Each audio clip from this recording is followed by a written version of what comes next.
"You are not family," my brother-in-law sneered as he handed out Christmas gifts to everyone but me. My husband? He just sat there, silent, watching me be humiliated in my own living room. But I did not cry. I smiled. I stood up. And I said 7 words that turned the whole room cold. "Actually, I own this house. You have 24 hours to leave." They laughed, until flashing lights hit the windows and the sheriff knocked on the door. That was just the beginning. What they never expected was how far I would go, and how deep their secrets ran. If you think this story ends with a ruined Christmas, you are wrong. It ends with revenge, arrests, and a truth none of them saw coming. My name is Emily Saunders. I am 32 years old, and until a few months ago, I thought I had a loving husband, a supportive extended family, and a future I could believe in. That illusion shattered slowly, painfully, and all of it came to a head on Christmas morning. I married Daniel 4 years ago. He was warm, funny, and came from what seemed like a close-knit family. His younger brother Sean was loud, arrogant, and constantly made snide comments about me being too serious or too plain for Daniel. At first, I brushed it off. I told myself some people just express themselves differently. We lived in a lovely 4-bedroom house in Asheville, North Carolina. It was quiet, with a big backyard, and I had poured my heart into decorating it. I was the one who picked the granite countertops and the cherrywood cabinets. I chose the paint colors for each room. I picked the tiles in the bathroom. What most people did not know was, I bought the house with my inheritance from my grandmother. It was in my name, solely mine. Daniel never contributed a cent. I did not mention that to anyone because I never thought I would need to. This past year had been tense. Daniel had been distant, emotionally checked out. He stayed out later, whispered on phone calls, and often picked fights over nothing. I tried to reach him, talk to him, understand what was happening, but all I got in return was sarcasm, cold shoulders, and silence. It hurt more than I cared to admit. But I endured. I thought marriages went through phases. Maybe this was just ours. Sean and his girlfriend Taylor moved in with us in October. Temporarily, they said, just for a few weeks until Sean got a new job and they could find a place of their own. I agreed because family is family, and despite Sean's past behavior, I wanted to be generous. For 2 months they took over the house, left dirty dishes, hogged the TV, and acted like they were doing me a favor by existing. The final straw came on Christmas morning. I had gotten up early, lit the fireplace, and made cinnamon rolls from scratch. I hung every stocking myself, wrapped all the presents neatly. The tree shimmered with gold lights and tiny snowflake ornaments. Everything was perfect, at least I wanted it to be. Daniel sat on the couch beside Sean and Taylor. He looked at me with glassy eyes and gave a weak smile, the kind that said he would rather be anywhere else.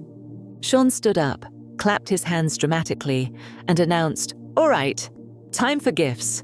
I watched as he reached under the tree and began handing out packages with flair. He gave one to Taylor, some sparkly sweater and a bracelet. He gave one to Daniel, new wireless headphones. Even our dog Max got a toy. He picked up a box with a red ribbon, looked at it, and then looked directly at me. A smirk curled on his lips. He tossed the box aside. "Oh wait," he said loudly. "This one must be for someone who is actually part of the family."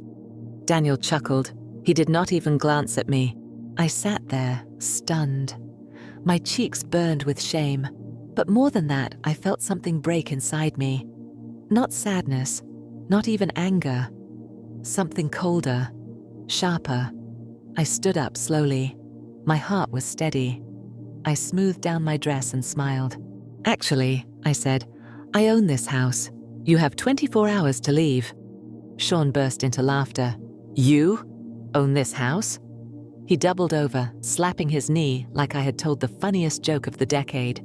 "That is a good one, Emily. You think Daniel would let you own anything? You are just a glorified housemaid." Taylor snorted. Daniel said nothing. He just looked at me, blankly.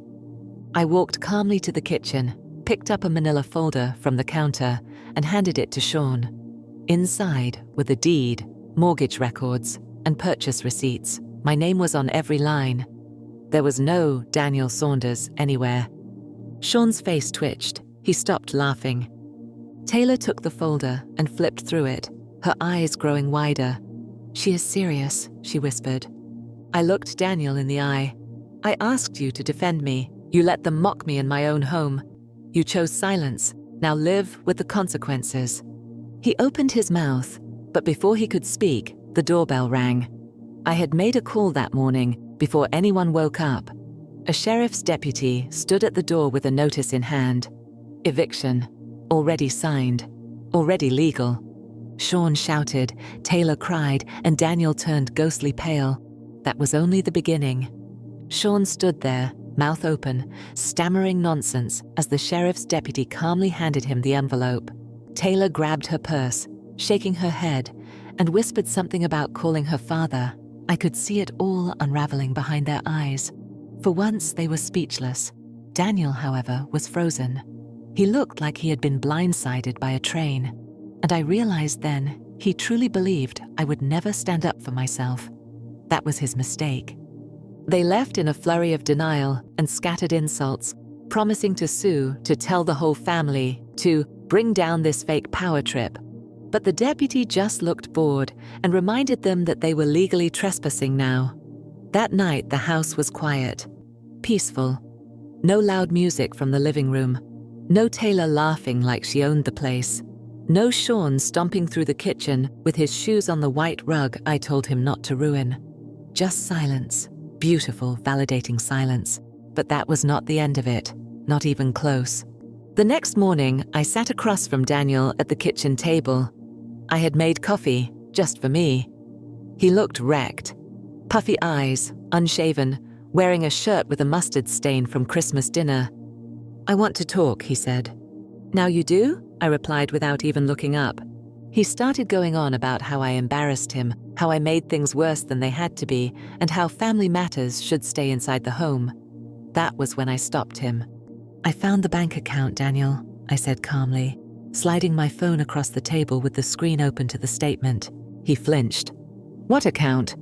"The one you opened 6 months ago, under your name only, the one you funneled nearly $30,000 into from our joint savings. Do not insult me by pretending you forgot." He looked caught but not surprised. He just rubbed his face and muttered something under his breath. I continued.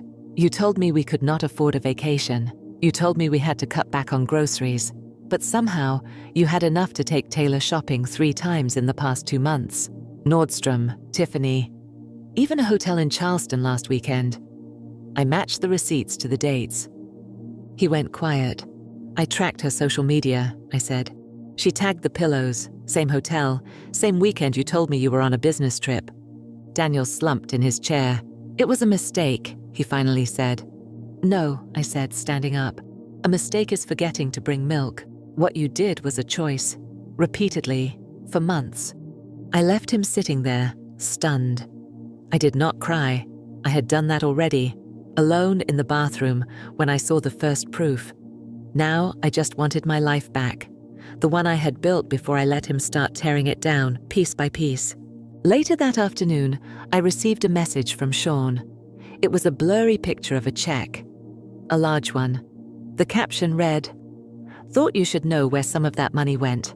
Ask your husband about his little investment in my business." I stared at it, my blood suddenly cold. I drove straight to the address on the check memo line. It led me to a warehouse outside town. I walked in, heart pounding, expecting maybe a startup or some shady little operation. What I found was worse. It was a crypto mining setup. Loud machines, heat pouring off the walls, and 2 guys who looked like they had not showered in days. I asked for Sean. One of them looked nervous and said, "He bailed last week. Said something about legal trouble coming." I pressed further. Turns out Daniel had invested almost $15,000 of our savings into Sean's get-rich-quick scheme. Sean had pulled out all the money days ago and vanished, leaving Daniel's name on every legal document, which meant when the federal agents eventually came, they would not be looking for Sean. They would come knocking on our door. That night, I returned home to find Daniel on the phone, frantic, pacing, begging someone to explain how the company had been registered under his social security number. I leaned in the doorway, watching. You look surprised, I said. Maybe next time you steal from your wife, you should also check who your partner is. He looked like he was about to collapse, but I was not done. I pulled out the last piece of the puzzle, the printouts from Taylor's old Instagram posts, the ones that had been deleted. I had screenshots, and in one of them from 6 months ago, there was a reflection in a hotel mirror. Sean, half-dressed, Taylor beside him, wearing Daniel's jacket. Daniel stared at it, confused, then horrified. Is that? Yes, I said, your brother with your girlfriend. And that was the moment everything shifted. He realized it had never been about just me versus them. They had been using him too, mocking him behind his back. While he let them disrespect me, they had been laughing at him in private. I went upstairs and locked the door. I heard him cry for the first time. I did not feel bad. The truth was, there were more secrets buried in this house, but the most shocking one had yet to be revealed. The morning after the confrontation, I received an unexpected call. A man named Gerald Whitmore introduced himself as an attorney handling the estate of my grandmother, Lillian Spencer. I had already received my inheritance a year ago, which is what helped me buy the house, so I was confused why he was contacting me again. He asked if he could stop by in person. His tone was firm, urgent. Something in me said this was not routine. He arrived around noon, holding a briefcase and wearing a look that mixed sympathy with caution. Daniel was still at home, still sulking, and still refusing to accept any blame. He stood by the kitchen door, arms crossed, as Mr. Whitmore sat across from me in the dining room. There was a second envelope in your grandmother's file, he began, marked to be delivered only under specific conditions. She had instructed it to be given to you if there were any serious signs of betrayal in your marriage. My breath caught. She wrote that. He nodded. Your grandmother was perceptive. She had a clause added to her trust. It contained not just the money you already received, but another portion of assets that were kept in a private account, stocks, real estate shares, and bonds. She did not want your husband to have any access to it, so she created a legal wall around it. You are the sole beneficiary. He handed me a file. My hands shook slightly as I opened it. The contents made my jaw tighten. Hidden in that sealed file was a record of properties in Maine, New Hampshire, and Arizona. Combined value, over $3 million, all under a name I did not even recognize. Lily Sparrow, an alias she had used legally to keep her identity protected during her final years. My name was listed as her legal heir to everything. It was a fortune, and Daniel would never get near it. I looked up at him. He had gone pale. Mr. Whitmore stood. One more thing, he said. Your grandmother asked me to inform you that if your husband ever took a single dollar from your account without your permission, she wanted that noted. I nodded. He took more than that. He gave a polite smile. Then it is all yours, Emily, and if you choose to press charges, we will support you. After he left, Daniel followed me to the living room. So now you are rich and smug. Good for you. I turned to him. No, now I am free. There is a difference. That evening, I called a locksmith. Daniel had 24 hours to leave the house, just like his brother. I had already spoken to a divorce attorney. The process had begun. I expected that to be the final curtain drop. But then something else happened. Something that almost made me question everything. A week later, I was packing up some of Daniel's remaining things when I found a torn envelope shoved behind one of his old suit jackets. It was addressed to me. The handwriting was unfamiliar. I opened it carefully, and what I read inside knocked the air from my lungs. It was a letter from Taylor. She had written it before everything fell apart. The ink was smudged, like she had cried while writing it. In it, she confessed something I never imagined. She had never loved Sean. She had never truly loved Daniel either. She had been sent by someone from my past. The name she wrote at the bottom of the second page was chilling. Caroline Harper, my former business partner. Years ago, Caroline and I had co-founded a small organic skincare brand. We started it from scratch, and within 2 years, we were selling in local boutiques and gaining online traction. But when it came time to expand, I wanted to go slow. She wanted to sell out to a bigger conglomerate. We argued, badly. She forged my signature on a deal. I reported her. She lost everything. I thought that was the end of it. Apparently, it was not. Taylor had been a college roommate of Caroline's younger cousin. Caroline had promised to help her financially if she got close to me. Daniel had been her way in. Sean was an added bonus. Taylor ended her letter with, "I thought it was just a revenge thing. I did not know you were actually kind. I did not know I would feel guilty. I am sorry." I sat there for a long time. It was never just about my marriage. It was about a woman I had tried to forget, a woman who had been quietly moving pieces behind the curtain, waiting for me to fall apart. I burned the letter, but I made a decision that night. I would not just clean up the mess. I would expose it, all of it. Caroline's manipulation, Daniel's theft, Sean's fraud. They thought I would hide in shame. They had no idea who I had become. By the next morning, I had already made the first call. If Caroline wanted to drag me into a silent war, I would make it loud.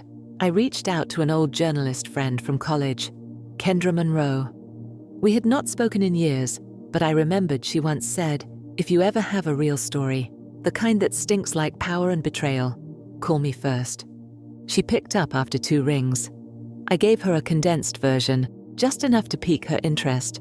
Within an hour, she was at my doorstep with a voice recorder and a legal pad. I handed her the documents. Taylor's handwritten letter, the financial statements showing Daniel's unauthorized transfers, the business registration proving Sean had signed Daniel's name on corporate filings. Kendra's eyes widened as she flipped through everything. "This is not just drama," she said. "This is criminal." I nodded. "And I want names. I want faces. I want everyone to see who they really are." Kendra agreed to run the story as an exposé series, not just about the betrayal, but about the cycle of control women are often trapped in. She titled the first article, "The House She Owned, The Life They Took, A Wife's Fight Back." It went viral within 48 hours. Suddenly, my quiet street in Asheville was swarmed with reporters. Daniel called me, begging to meet in private. I refused. He sent emails, long ones, full of false apologies and carefully crafted excuses. I ignored them all. But it was the subpoena that changed everything. 2 weeks after the article broke, a federal investigator contacted me. The crypto mining scheme Sean had dragged Daniel into had caught national attention. Several investors had filed fraud reports, and because Daniel's name was on the incorporation papers, he was facing a potential felony charge. I was asked to testify about what I had discovered, and I agreed, gladly. The courtroom was packed on the first day of the hearing. I sat across from Daniel. He looked smaller than I remembered, like the weight of his choices had finally started pressing down on his shoulders. Sean never showed up. A bench warrant was issued for his arrest. I gave my statement clearly, confidently. Every word I spoke was backed with evidence. The financial trail, the false signatures, the hidden accounts. Daniel's lawyer tried to frame him as naive, but even the judge seemed unimpressed. Then something completely unexpected happened. During a recess, Taylor showed up. Her hair was shorter, dyed dark, and she wore no makeup. She asked to speak with the prosecutor. What she told them was never made public in full detail, but I learned enough to know she had agreed to testify against both Sean and Caroline in exchange for immunity. Her testimony implicated Caroline in multiple schemes involving not just me, but other former partners and small brands she had sabotaged over the years. When Taylor walked past me in the hallway, she paused. She did not smile. She just said, "I am pregnant." I stared at her, unsure if I had heard right. She glanced down at her stomach. "It is Sean's. I found out last week. I am keeping it." It was the first time I saw real fear in her eyes. Not because of me, but because she had finally realized she was tethered to the same toxicity she had helped build. She walked away before I could respond. The next morning, Caroline Harper was arrested at her office in Boston. The news broke fast. Charges of corporate fraud, identity theft, and malicious business practices were listed in bold letters on every major platform. Her empire crumbled in days. I thought it was over, until I received the final betrayal. One I never saw coming. A letter arrived at my door in a pale blue envelope. It had no return address. Inside was a notarized document, a will, my grandmother's, but not the same one Mr. Whitmore had shown me. This version was dated 2 months earlier. It left everything, every penny of the fortune, to someone else. Someone named Claire Peterson. I had never heard the name before. I drove straight to Mr. Whitmore's office. He was confused. "This is not valid," he said. "I have the final legally binding version. This must be a forgery." But it was not. Claire Peterson was real. She had been my grandmother's nurse for her final months. The two had become close. Too close. My grandmother had apparently considered adopting her legally after learning about her abusive background. She never followed through, but she had written a version of the will just in case. It was never filed, but someone had kept it, and someone had mailed it to me with the intention of lighting a match. Later that night, I received a blocked call. A voice came through the phone, raspy, low, and cold. "You took everything from me," the voice said, "and I have not even started yet." I froze. It was Caroline, and she was not done. I stared at the phone in my hand long after the call ended, my mind racing. Caroline should have been behind bars. The news had reported her arrest, but that voice, calm, deliberate, left no doubt. She was out, or worse, had never truly been in. I began to question everything I had read, everything I had believed was resolved, and I knew deep in my gut this was her final move. The next morning, I went to the county records office. I requested a certified check on the status of Caroline Harper's legal case. What I learned sent a chill straight through me. She had been released on bail less than 48 hours after her arrest. Her bond had been paid in full, in cash, by someone listed only as anonymous. The timing matched the day I received the forged will in the mail. I returned home to find the side gate to my backyard slightly ajar. I always kept it locked. My security system had not detected anything, but I knew something was wrong. I walked the perimeter of the house and saw it, etched faintly into the paint on my back window. A single word: thief. I did not sleep that night. The next day, Kendra, the journalist who had covered my story, called with urgent news.